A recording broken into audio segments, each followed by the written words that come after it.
Hoy está un poquito más difícil, pero ¿alguna vez se han comprado un electrodoméstico o han comprado un mueble de esos que hay que armar? Bueno, cuando uno se compra uno de esos muebles o se compra un electrodoméstico, ¿qué suele acompañar al producto? Un papelito o una cartillita que te dice cómo usarlo, ¿no? Porque hasta un televisor que uno dice, bueno, no es ninguna ciencia poner un televisor y prenderlo, también te viene como este pequeño manualcito. Cuando compramos un producto así, no te viene incluido el tipo que te lo instala. ¿A alguno le vino el técnico con el producto? No, no viene. Viene el manualcito para que uno sepa cómo hacerlo. Pero no sé si se dieron cuenta que en los últimos años ya no viene solo el manual. Dentro del manual viene una hoja que dice guía rápida, pues ya no leemos nada, ¿vieron? Entonces te viene una hoja que te resume las 50 otras hojas que te explica cómo hacerlo. ¿No lo vieron eso? A mí me llama la atención. Ahora viene la guía rápida para armar, ¿no? Es como, dale, los ansiosos no podemos esperar a leer todo el manualcito, sino que miro una hoja y ya enseguida lo uso, ¿no? Bueno. Hoy, el Evangelio de hoy, en este sexto domingo de Pascua, me parece que es como esa guía rápida, ¿no?, que viene en estos productos para ser discípulo o discípula de Jesús. Porque viene como las indicaciones básicas para aquel que se quiere poner a seguir al Maestro. ¿Por qué la liturgia nos presenta esto? Porque ustedes fíjense que el tiempo pascual de a poco va cambiando de tono. Empezamos con toda la alegría, el gozo exuberante del encuentro con el resucitado y de a poco el tiempo pascual va cambiando, sigue la alegría de la Pascua, pero ya empezamos a escuchar que el Señor nos dice, miren que yo no voy a seguir de la misma manera, ya no me van a ver, yo me tengo que ir, ¿no? Y de hecho el tiempo pascual se cierra con estas dos fiestas que tenemos, el próximo domingo la Ascensión, y el otro, Pentecostés, el envío del Espíritu. Ahí se clausura el tiempo de Pascua. Entonces, esta guía rápida para ser discípulo está en un contexto muy particular, contexto litúrgico este que acabamos de decir. Pero estamos leyendo el capítulo 14 del Evangelio de Juan. Si ustedes van a buscar, van a ver que estos capítulos del Evangelio de Juan pertenecen al contexto de la última cena. Jesús está dando este largo discurso, conversando con sus discípulos, en el contexto de intimidad de esa última cena, de ese último encuentro con sus amigos más cercanos. Por lo cual, todo este discurso tiene como un sabor a testamento espiritual. Uno en un discurso de despedida no dice cualquier pavada, va a decir lo que le parece realmente importante. Bueno, acá esta guía rápida para ser discípulo está en ese contexto de este discurso de despedida de Jesús. ¿Cuáles son los puntos de esta guía rápida? Lo resumo en 3. Miren, le resumo la guía rápida. Más no puedo hacer. Primer punto de esta guía rápida para ser discípulo de Jesús. Dice el Maestro, si ustedes me aman, cumplirán mis mandamientos. La frase se repite parecida, no es igual, pero se repite al final del fragmento que hoy leímos. Dice, el que recibe mis mandamientos y los cumple, ese es el que me ama. Es parecido, pero comienza con la misma frase que termina. Ese fenómeno en la Biblia se llama inclusión. Es poner una frase al principio, una frase al final, para que yo me dé cuenta que esto es un fragmento en sí mismo, ¿sí? ¿Qué significa esta relación entre amar y cumplir los mandamientos? Ustedes saben que yo la homilía la subo a las redes también y la gente las mira. No ustedes, gente de no sé de dónde, estaba un poquito escandalizada con lo que yo dije el domingo pasado, porque yo dije que no definía mi ser cristiano el cumplir los mandamientos. No definir significa, no es lo central en la experiencia cristiana. Muchos me decían, ¿cómo usted está diciendo que no hay que cumplir los mandamientos? Yo nunca dije que no había que cumplir los mandamientos. A lo sumo, las personas entendió eso para hacer lo que tenía ganas, ¿no? Lavarse la mano. Yo no dije nunca que no hay que cumplir los mandamientos. Estoy diciendo que no es lo que define la experiencia.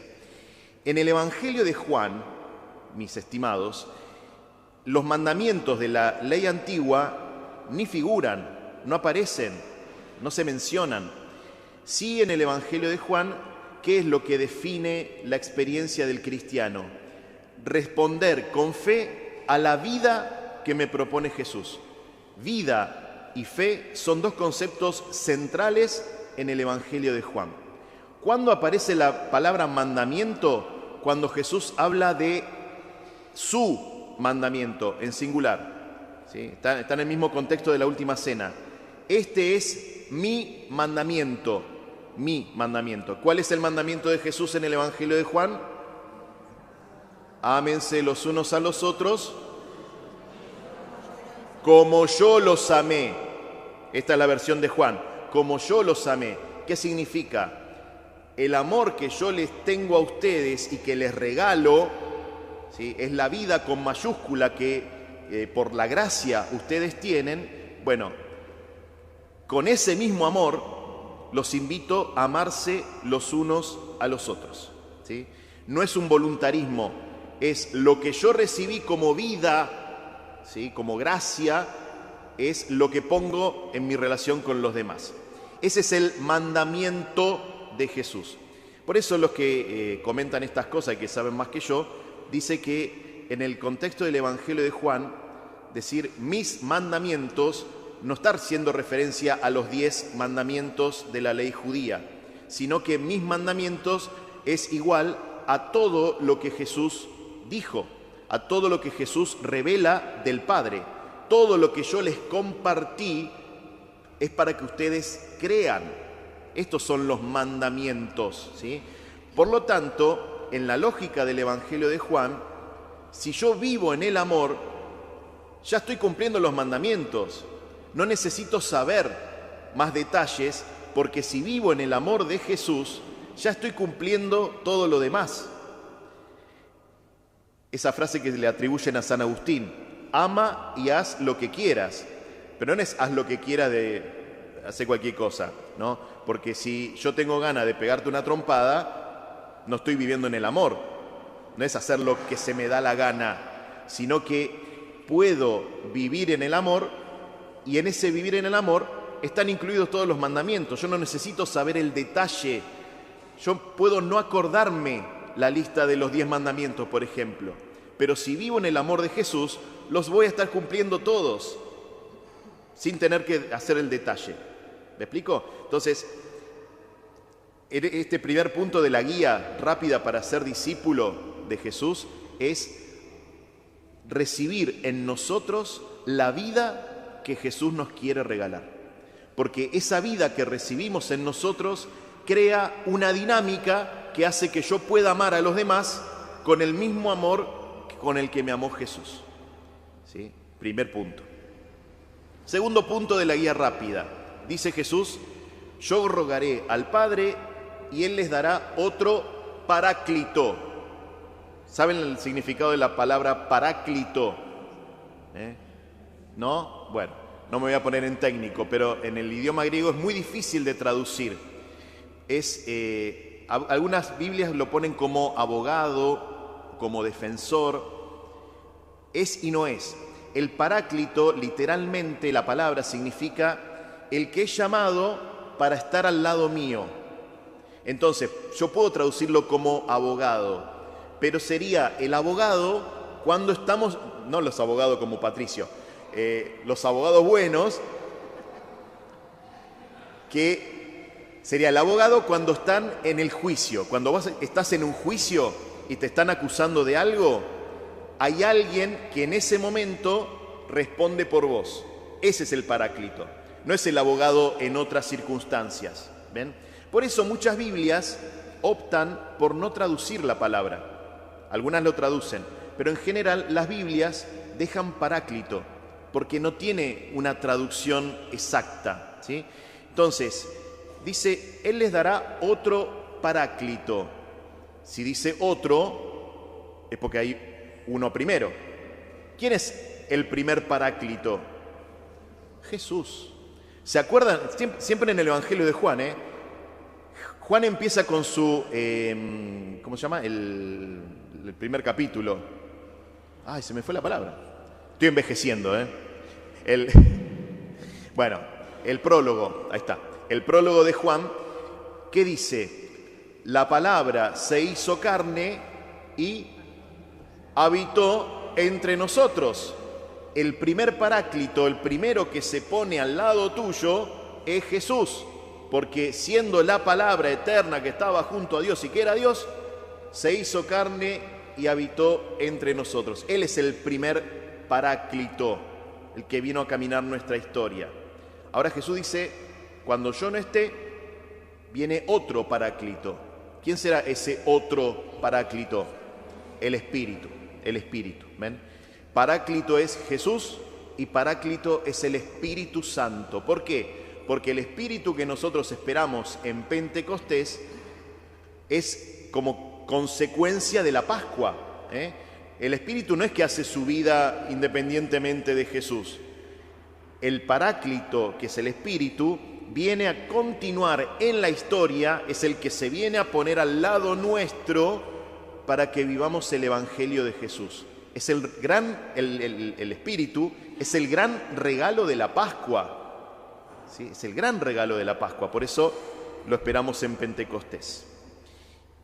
Y tercer punto de esta guía rápida.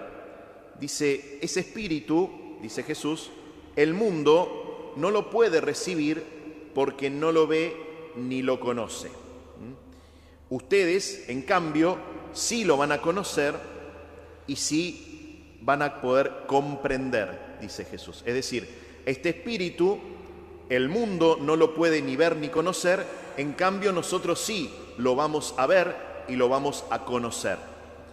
Primer concepto, mundo. Cuando en el Evangelio de Juan se dice mundo, no está hablando de la gente, porque nosotros, en ese sentido, nosotros somos parte del mundo. ¿Sí? O sea, somos ¿dónde viven? ¿Dónde viven ustedes? En la luna no, en este mundo. No está pero Juan no está hablando del mundo físicamente considerado, sino que para Juan el mundo es todo lo que se opone a Dios. Ya también lo dijo en el prólogo. Vino a los suyos y los suyos no lo recibieron. Él era la luz, pero las tinieblas no lo recibieron. Bueno, los suyos que no lo reciben, las tinieblas, son para Juan el mundo. ¿Sí? Entonces, aquellos que no quieren, que se cierran a la acción de Dios, no pueden recibir el Espíritu. ¿Cuál es la única forma que yo tengo de que Dios no actúe en mí? ¿Cuál es la única forma? Si yo no quiero. Esa es la única forma. Por eso, y acá ya pasamos a los sinópticos. ¿Se acuerdan que Jesús dice, hay un único pecado que no se va a perdonar? Y dice, es el pecado contra el Espíritu Santo. ¿Se acuerdan de esa parte? Estamos en los sinópticos, no estamos en Juan. ¿Cuál es el pecado contra el Espíritu? ¿Cuál es ese pecado que Dios no puede perdonar? Que yo no quiera que Dios actúe en mí. Dios lo único que no puede hacer es forzar mi libertad. Si yo me cierro a su acción, Dios no puede hacer nada, porque yo no quiero. Ese es el pecado contra el Espíritu. Acá es lo mismo. ¿Por qué el mundo no ve ni comprende? Porque no quiere recibir la acción de Dios. Es aquel o aquella que se cierra totalmente a lo que Dios quiere hacer, ¿sí? A la propuesta del reino. Pero, como sabemos, Dios se vale de cualquier espacio, aunque sea chiquitito, ¿no? Para entrar, ¿no? Eso es creer en la misericordia de Dios. Siempre hay algún agujerito, alguna rendijita por la que Dios puede meterse, ¿no? Y en nuestra vida lo hemos comprobado más de una vez. Nos podemos obstinar, no quiero saber nada, y sin embargo el Señor va a insistir hasta que en algún momento se mete en el corazón. Pero bueno, es otro tema. Ahora, dice, el mundo no lo ve ni lo conoce, pero ustedes, los discípulos, sí lo verán y sí lo conocerán. Si yo lo leo así, esta promesa de Jesús no se cumplió. ¿Alguno lo vio al Espíritu Santo? Levante la mano el que vio al Espíritu Santo como me están viendo a mí. Menos mal que ninguno levantó, porque si no... Bueno, es que no está en nuestra experiencia, ninguno vio al Espíritu Santo. Pero Jesús no está hablando de eso. El ver y el comprender en el Evangelio de Juan es hacer experiencia, Vieron que yo puedo conocer porque leí un libro, entonces yo puedo hablar del Espíritu Santo porque leí varias obras. Y está bien, es una forma de conocer. Pero los seres humanos también conocemos por experiencia, por contacto, ¿sí? Es como si yo les dijera, ¿ustedes conocen a sus hijos? ¿Conocen a su mejor amigo, a su mejor amiga? Y diríamos, sí, los conocemos. Ahora, ¿dónde aprendí eso? ¿Leyendo un libro? No. Ninguna persona viene con el manual de instrucciones, como los electrodomésticos. Pero ¿por qué conocemos? Porque tenemos contacto. Entonces ya adivino sus reacciones, ya sé lo que me va a decir, sé lo que le gusta, lo que no le gusta, ¿no? Mi mamá, cuando hablamos por teléfono, por el tono de voz, ya sabe de qué viene la cosa, ¿no? ¿Por qué conocemos de esa manera? Por experiencia, por contacto, ¿sí? De Dios, o a Dios, mejor dicho, a Dios podemos conocerlo porque leemos cosas, y está bien, formarnos en ese sentido está bien, pero a Dios también lo conocemos por la experiencia que hacemos de Él. ¿Y cómo entramos en esa experiencia? Por medio del Espíritu. Jesús nos regala el Espíritu para que nosotros entremos en ese misterio de Dios, para que nosotros hagamos experiencia de Él. Y no nos quedemos simplemente con un discurso aprendido, sino que Dios sea realmente un Dios vivo, con quien yo puedo entablar una relación. ¿Bien? Este es el ABC del discípulo. Recibir la vida de Jesús para crear fraternidad, primer punto. Segundo, darnos cuenta que el Espíritu es el que acompaña nuestra vida. No estamos solos. Es más, diría, la iglesia no es una reunión de personas que vinimos porque quisimos. Estamos acá porque el Espíritu está caminando al lado nuestro y nos congrega, nos convoca. Y tercero, hacemos experiencia de Dios para que nuestra fe no sea una fe meramente nocional, sino que hagamos experiencia de quién es Dios. Con esta guía rápida tenemos bastante para seguir pensando y rumiando en la semana. Yo le pediré al Señor resucitado, que nos dé la gracia de recibir su vida, de comprender quién es Él, de prepararnos a recibir al Paráclito, que la fe no sea una fe meramente de cumplir cosas, de saber conceptos, sino de entablar vínculos con Dios y con los hermanos. Le pedimos esta gracia al Señor y que sigamos caminando este tiempo pascual con mucha fe, esperando el don del Espíritu.